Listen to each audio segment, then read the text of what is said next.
এক ব্যক্তি হজরত আলী রায়ের কাছে তিনটি প্রশ্ন করলেন। ১.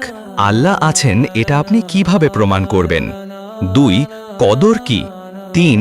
মানুষের আমল যদি লিখে রাখা হয় তবে সে কেন আমল করে? হজরত আলীরা বললেন, তুমি একটি মোমবাতি আনো। লোকটি মোমবাতি আনল। হজরত আলীরা সেই মোমবাতি নিলেন এবং লোকটির গালে একটা চড় মারলেন। লোকটি রাগান্বিত হয়ে বলল, আপনি আমায় মারলেন কেন? হজরত আলীরা বললেন, এটা তোমার প্রথম প্রশ্নের উত্তর।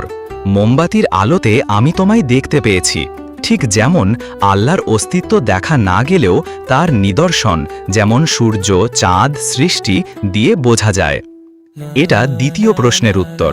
তোমার গালে ব্যথা হয়েছে, এটা তোমার তাকদীর, যা এখন ঘটেছে। এটা তৃতীয় প্রশ্নের উত্তর।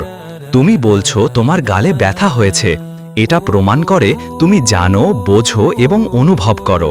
ঠিক তেমনি মানুষ আমল করে কারণ সে জানে ও বোঝে।